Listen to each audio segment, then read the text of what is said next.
नमस्कार जय जगन्नाथ। तो आज हम पढ़ा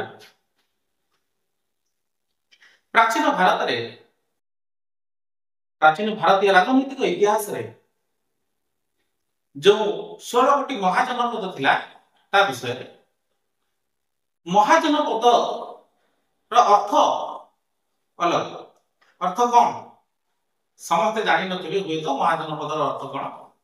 महाजनपद को विश्लेषण करबा जदि विश्लेषण करबा तो एही हुए हो महा प्लस जन प्लस पद महा जन पद महा जन पद महाजन पद को जवा पूर्व हम प्रथमे जानिबो पड़िछ जनपद अछि महाजन पद उत्तरटा होछि जनपद जनर महार अर्थ होछि बड़ बृहत जन अर्थ पीपल बा लोग पद अर्थ पाद बा फुट पाद बा फुट तो एंशिएंट टाइम रे वैदिक लिटरेचर रो जाना जाए दे जन बा लोक केते गुडी जन केते को लोक को नेकी गोटे जगह रे जो भी से बसवास करथिले ताको ग्राम बोली कुहा जाऊ एवं केते गुडी ग्राम को नेकी जनपद गठन हो जो थारे से किछ लोक बसवास करथि प्रथमे जन माने लोक लोक को नेकी हैला ग्राम बा लोक पदर अर्थ जे बसवास करथिले ग्राम केते गुडी ग्राम को नै गठन हैला जनपद केते गुडी जनपद को मिसई की गठन हैला महाजनपद बा किंगडम से समय रे बोली कहला तला जनपद थिले बेदी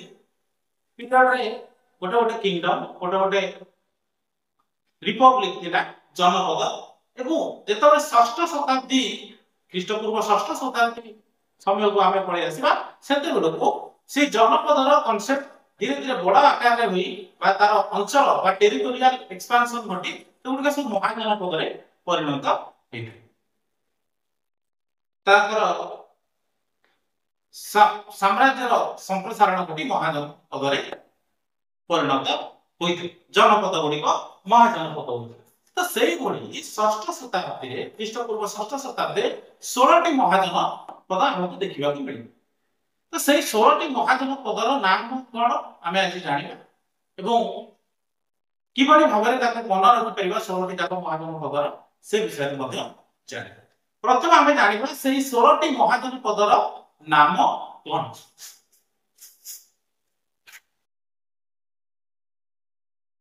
सेही 16 टी महाजनपद रो नाम होछि अंग मगध काशी कोसल पुरु पांचाल विजी मल्ल चेदी पश्चात अशाक बा स्माक एवं अवंती गांधा कंबोज बा काम्बोज बोली किछि जगह रे कहले मत्स्य एवं सुरज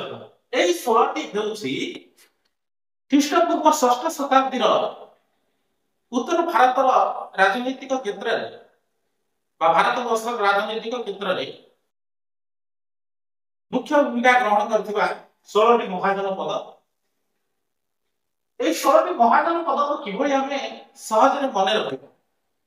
खास करके हमें जेहेतु ओडिसा रो अधिवासी पिला मानको कॉलेज रे हो बा स्कूल रे हो जदि 1600 महाजनपद नाम पढुथि तकर मना धर रखिबा को असुविधा होता है तेणु आमे चाहिले तब किछि पद आकार रे बा पद आकार रे मने रखि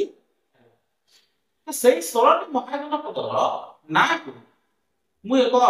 पदर रूप देछि आमे जानबो से पद विषय रे प्रथम पद भल से देखंतु अमड़ा बाटरे कासिया कपिला करुथिले पान चाष भीम भाई आम चाहि बसिथिला असीम उल्लासे अवंती नामी बाट गाँ पोखरी रे कादुଅ नाही माछ धरी गला सूर्या तो मन फनी लागु तो बहुत जानि परछि किभଳି पद सब पढि छि किंतु हमको मन रखियो बेले आपण चाहिले आपण माने पद गुडी को मन रखि सहज रे 16टी महाजनपदर ना मन रखिबे केमिति ना प्रथमे देखंतु एई आसीबो अ म माने अंग अरे अंग मरे मगध काशी र अर्थ होची काशी कपिड़ा र अर्थ होची कोशल गुरु करुथिले रु आमे करू तू गुरु बोली कहि परिबा पांचाळ पांचा करू पांचाळ भीम माने भिजी धीरे भिजी मरे मल्ल एटी चाहि माने चेदी बसी माने बस चाहि रो अर्थ एठी हम चेदी बोली कहि परिबा चेदी महाजन पद को बसी माने बस असीम रो अर्थ साग बोली हम धरि परिबा मन रखि परिबा अवंती अर्थ अवंती अवंती रो माने भी ताहि अवंती के लिए जेमति गाँ रो माने गांधार वो माने कामोज मतलब रे मत्स्य सूर्या माने सुर सेन तो एक भाव रे चाहे 16टी महाजन पदर नाम को हमें आराम से सुरुपुरु भाव रे बा सुचारू भाबे मन रखि पारे अमड़ा बाटरे काठिया कपिला करुथिले पान चाष भीम भाई आम आदर कहि अमड़ा बाटरे कासिया कपिला करुथिले पान चाष भीम भाई आम चाहि बसिथिले असीम उल्लासे अवंती नानी रो बाट गाँ पोखरी रे कादुଅ नाही माछ धरी गला सूर्या मन हस लागु निश्चित भाव में तथापि आमे चाहिए एई पद माध्यम रे 16टी महाजन पदर नाम को आमे सहज रे मन रखि पारिबा धन्यवाद रेकॉर्डिंग मार्जिन टी